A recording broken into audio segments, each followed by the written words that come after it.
an overwhelming advantage.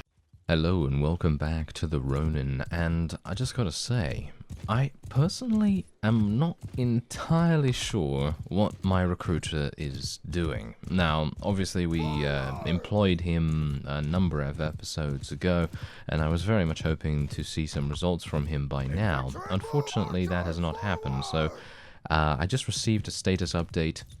Nothing to do with how many units he has, of course, but just the fact that he has bought an additional 8 horses from Akuson, and that is exactly what he has done over the past, well, numerous amounts of days, / weeks, / even months. I'm actually not entirely sure how long it's been since we've employed him, but I'm interested, you know? I'm very interested to see how many units he has accrued in this time. But obviously, I'm going to need to track him down for that, and I don't really have the time, because the Botanians are battering down our doors, well, proverbially, of course, and sometimes, literally, but still, point is, we don't really have the time to go and check on some random recruiter. And so, I'm going to just have to trust in the improved garrisons mod and just hope that it actually works out for us at some point. Anyway, let's just move my forces a little bit forward right there. We're going to go for a loose formation. Oh, don't get murdered. Thankfully, I still have my one-handed out so that I can actually block reasonably nicely. And thankfully, we do have a decent amount of ranged alongside us right here, so that's really, really good. Now what we can also do is we're going to be putting these guys in a nice shield wall. I'm going to be going for a lovely slash with the polearm, and hopefully I'll be able to deal decent damage to these Imperial Sergeant crossbowmen. They do have, actually they have a decent number of these guys. Must be all those defectors. Oh, Olibos! Olibos has been murdered! Look at that!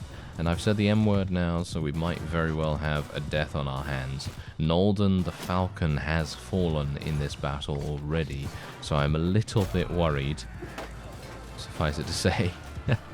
That would be bad. That would be very bad indeed. Although we have lost so many people right now, it's becoming almost second nature to me at this point. And, well, not a big fan.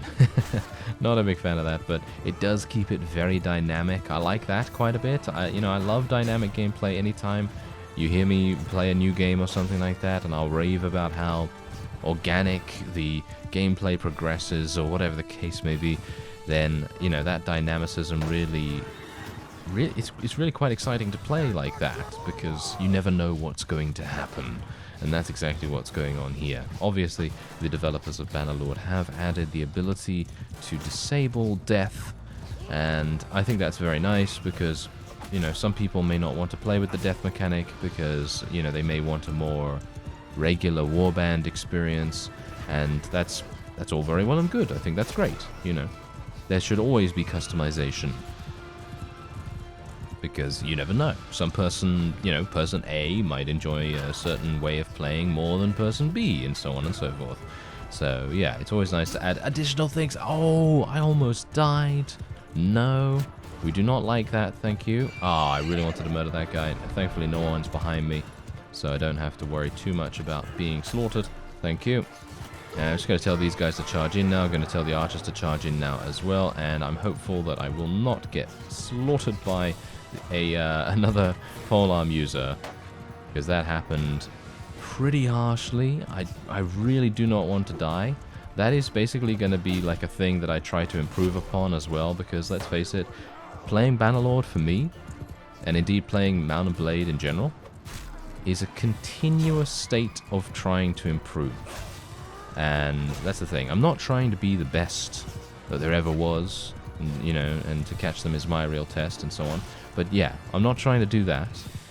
I'm just literally trying to be a little bit better than I was last time. You know what I mean? That's basically it. So I'm hopeful that I will be able to maybe achieve that by increasing my survivability rate. Because at the moment, my survivability is, well, let's say, not exactly good. Yes, not exactly great. So hopefully I'll be able to do that, and yeah, murder that. No, just out of range, just out of range. All right, nice. Take out one of those guys. Thank you very much. Okay, so obviously we're going to take a couple of casualties here because we are indeed charging in, but that's not really that big a deal. Oh, we actually took him down? I can't believe it. Did you see that? Wow. That was one of those times where you think to yourself, oh, I'm gonna die here, because the guy had his polearm out, he was ready to go pokey against my face, and I was saying no thank you, and sent him on his way. So that was actually very good, because we usually die to those kinds of situations. So I'm going to be a little bit more reactive to that as well. At least I hope so. That's what I'll try to do. Alright, take him down. Yes. All these Battanian scouts are coming in. Oh, nice. 700 damage to the horse. That's pretty good. Not bad, not bad.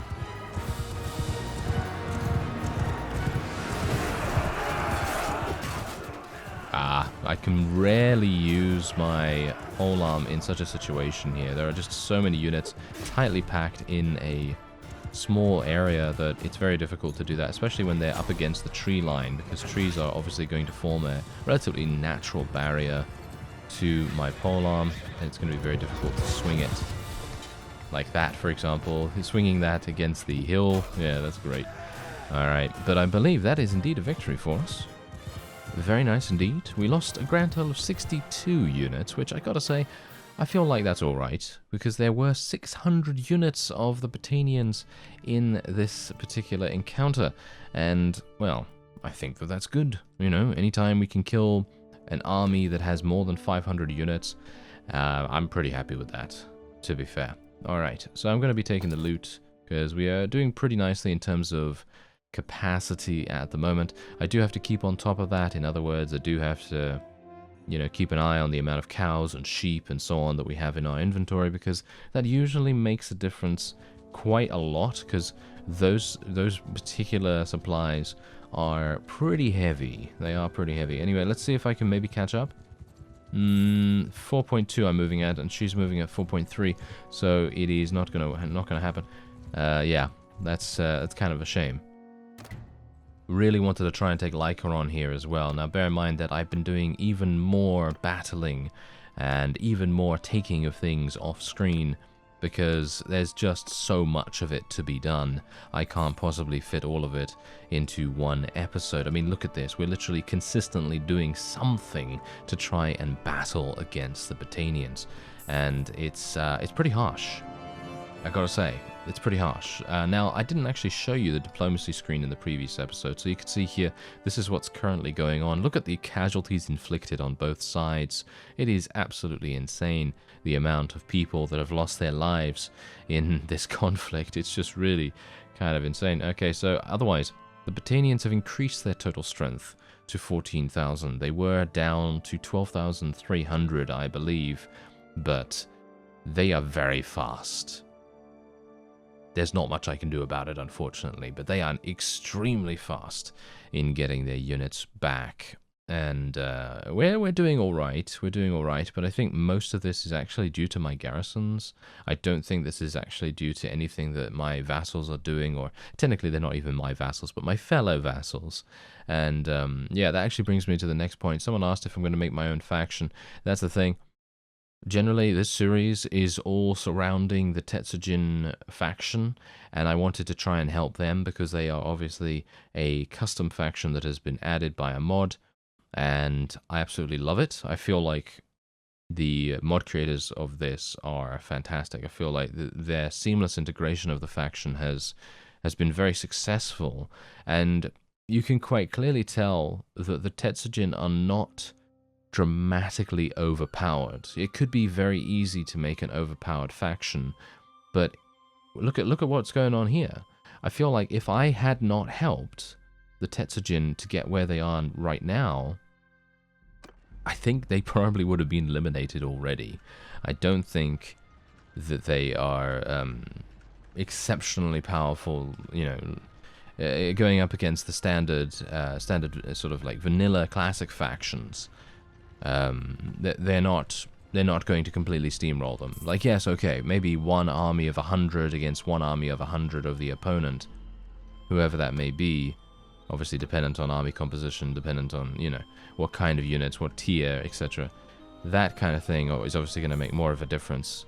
than, you know, what kinds of units. I'm trying to say, like, the stat distribution of units in the Tetsujin is pretty good. Like, I'm gonna say it's pretty optimized, and they're all very sturdy and all that stuff. They do good damage and all that. But I feel like if there were equivalent units on the opposing side, so let's just say, you know, for example, the Botanians. So let's say 100 Tetsujin go up against 100 Botanians, similar combat strength. Who's gonna win? That's the point. We don't know. Because they have the Botanian Fian Champions. Botanian Fian Champions are probably the best archers. I think they are probably the best archers in the entire base game. And, well, I mean, the Tetsujin have some great archers as well. So it really comes down to gear at that point. It comes down to supporting units as well. Because obviously supporting units play a massive role in how good archers actually end up being. And by the way, I actually forgot. I have 2 perk points. Yeah, I have 2 perk points. We have something here called Immortal Charm. Every 5 skill points after 250 gives you +1 influence per day. Now, because of the way that we're actually running our army at the moment, I haven't had to spend influence in maintaining my own army in the entire time that I've been playing this, which is actually kind of insane. And personally, I don't think that this is that good. This is another one of those things that I think could be much better for a 275 perk. Personally, I feel like what is this? I mean, we've got 25 extra, right? So every 5, so so that's like 5, right? 5 influence points per day. That is nothing. That is literally nothing. I mean, look at this, right? I'm gaining 18, and I obviously have no idea whether this is actually counting yet. I don't believe it is, because you need to go back onto the world map and let the game run a little bit for the perk to actually be added to your stat sheet.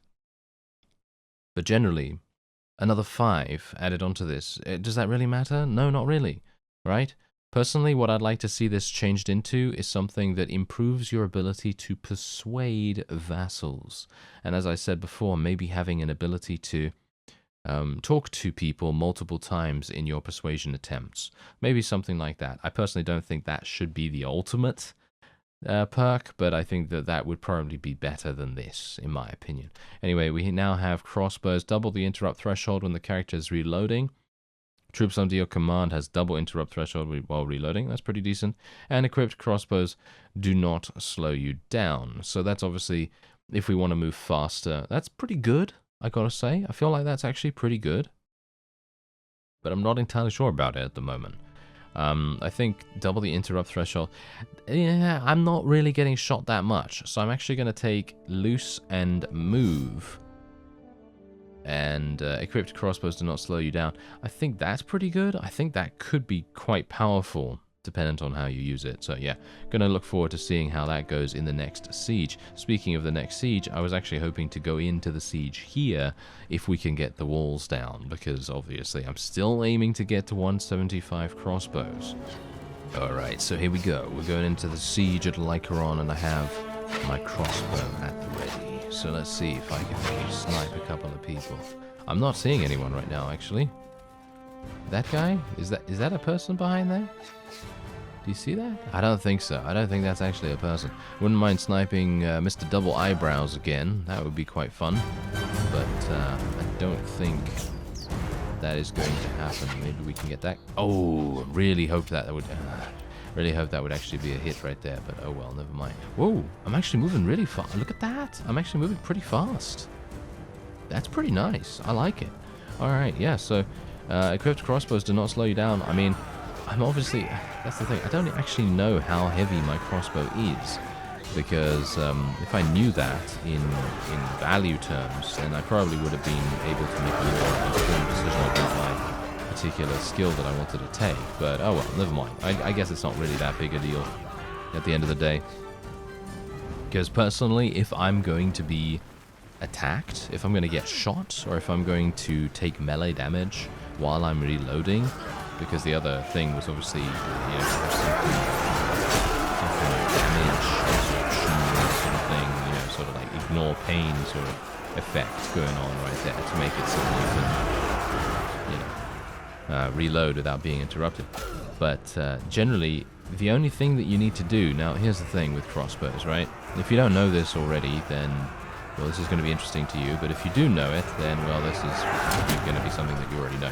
Anyway, you see those two little lines, those two little vertical lines that indicate the reload? Well, the first one, you can be interrupted on that.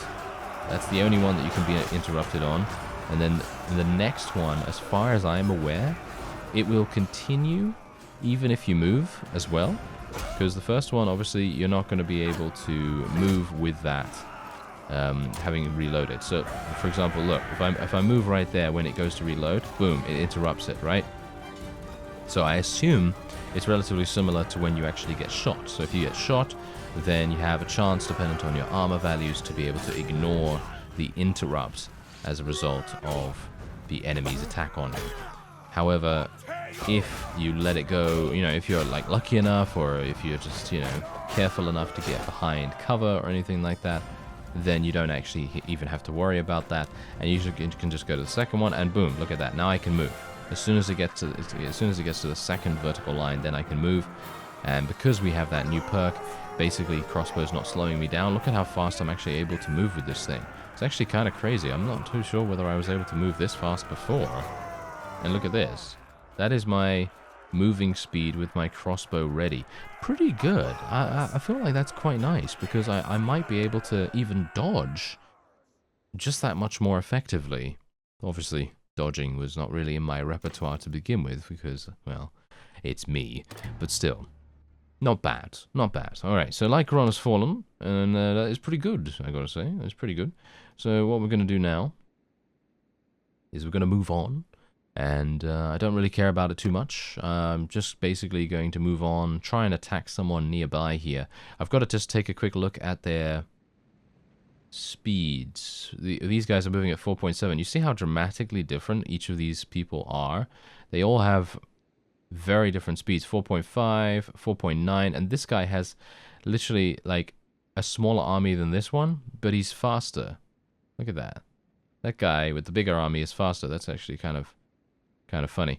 Alright, so yeah, they're all much faster than I am, so I won't be able to do anything with them.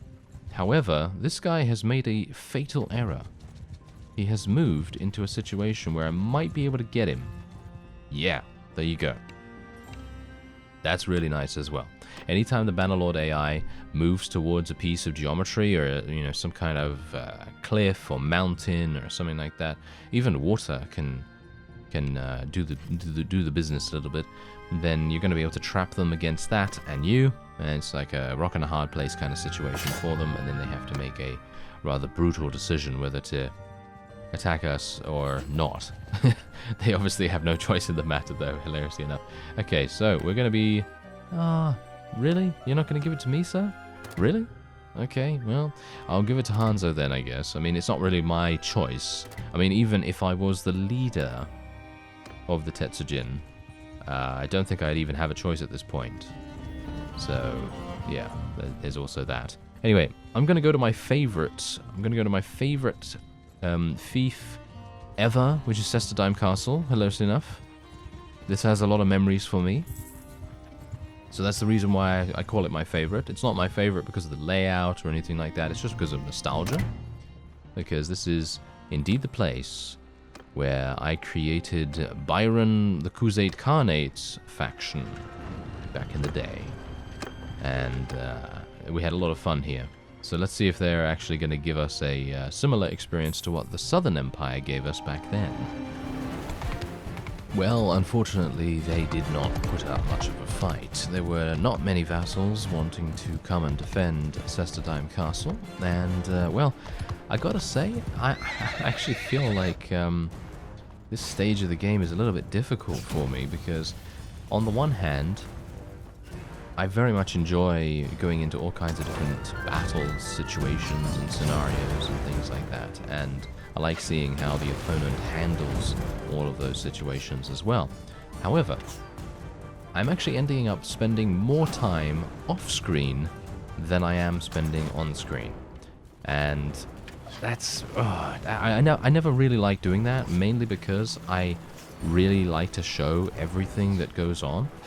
Because there may be something that you find interesting that I don't show.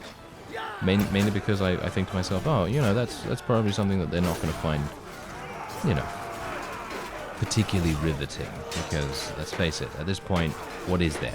Well, it's me managing my garrison, me building some improvements in my towns, me going to see my garrison, pulling out units, recruiting some people from the Tetsujin villages whenever I have the time, that is, because sometimes I don't even have time to do that, because the Battanians are breathing down our necks so incredibly.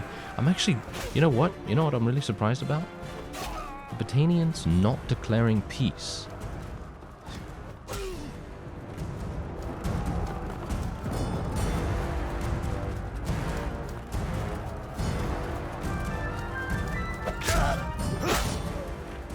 They must really think that they have an overwhelming advantage in almost every aspect, because they're not offering peace, we're not offering peace to them. It's basically like a huge stalemate of slaughter at this point, because we're literally running at them, they're running at us. And by the way, one of the larger armies, I obviously hadn't witnessed this army, you know, personally or anything like that, but one of the larger armies has been defeated by Hanzo's army, and that's very good, obviously.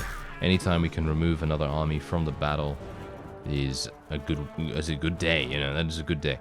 But here's the thing. The Battanians seem to have a seemingly endless supply of vassals. So what I'm actually going to suggest, or indeed maybe ask your opinion on that, is do you think we should start executing?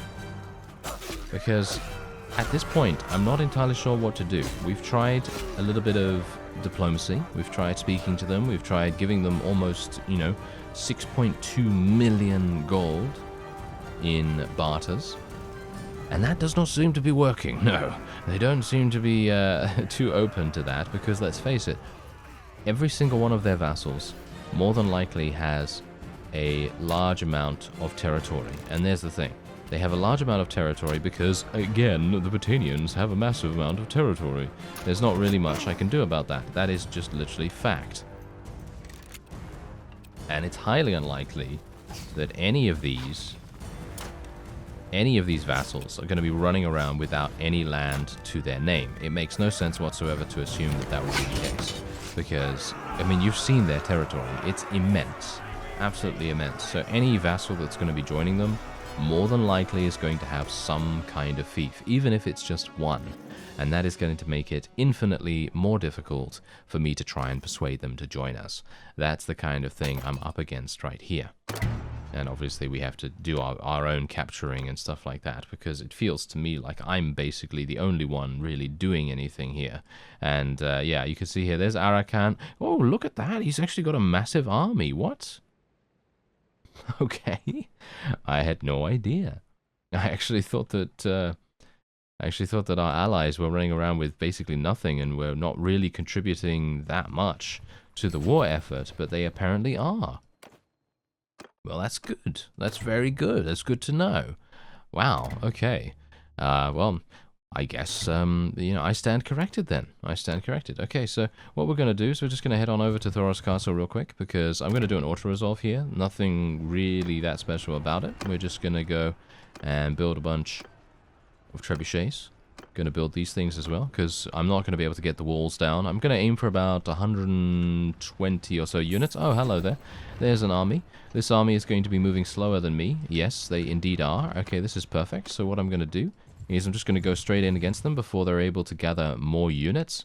This is exactly what you want to do. You want to try and divide and conquer them as much as you possibly can. And look at that. 17 deaths. That's it. Just 17. And we were able to eliminate an army of 500 or so, which is actually kind of insane. And this guy's actually slower than me too. Wow, both of these guys are slower than me. This is fantastic. Okay. Let's do it. Take him down. Take him down. There we go. There we go. Nice. Now we can take over the other one as well, hopefully. Get him. Get him. There we go. Chase him down. Oh, he actually put himself into a really bad situation anyway. So even if I wasn't faster than him, he actually trapped himself. So I wouldn't have even needed to chase him for that much longer. Because obviously there is that issue as well in the base game. If you don't have that mod that slows people down by a certain amount after some time engaged in the chase, then yeah, then you're going to obviously have almost infinite times chasing after people. Alright, so let's once again build our trebuchets. And let's see what happens, because bear in mind, we got to keep an eye on these. Ah, hello there. Alright, yep. I won't be able to deal with these guys at all. These guys are way too big for me. Way too big for me right now. I have a lot of wounded, and that is just not going to happen. I mean, we've defeated so many armies in this episode already, and now they've just brought out another one. This is exactly what I'm talking about. The Battanians seem to have an almost endless supply of vassals, units, and whatever else you want to really think about. But Ulrich has literally been coming after us so many times. It's actually kind of insane. Okay, yeah. So that's what I'm asking you now. I'm asking you, what do you think about executing? Because I don't see any other way, to be honest. I don't see any other way to weaken the Battanians significantly enough for us to make any kind of headway here. Because, yeah, okay, you know, sure. I can take, you know, for example, I took Chinopsis Castle, but look at that. They took it back because this army, it's pretty good. And they took it back. And that was it. Simple exchange, basically, because I obviously took Cestadime Castle, and I also took Lycaron, but obviously at this point, Lycaron has been taken back once again, and so on. So it's basically a kind of a 2 steps forward, 1 step back kind of situation for me at the moment, and I'm not entirely sure how I'm supposed to deal with that without using executions to at least weaken them a little bit. I mean, that's the point. I don't really want to do that because in the grand scheme of things, I personally feel like the execution mechanic is a little bit... I don't think it's fully implemented just yet. I feel like there needs to be more options. There needs to be more option about what you're going to be doing with that particular vassal.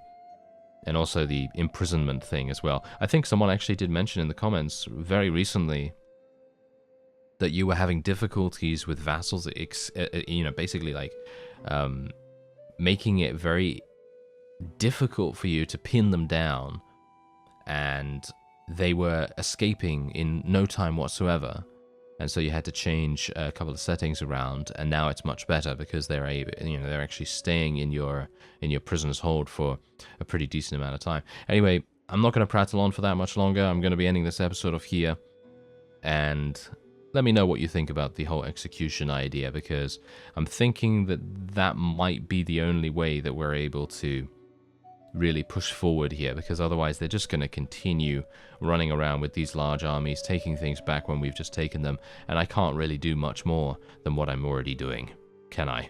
Anyway, I thank you very much for watching, and I'll see you next time.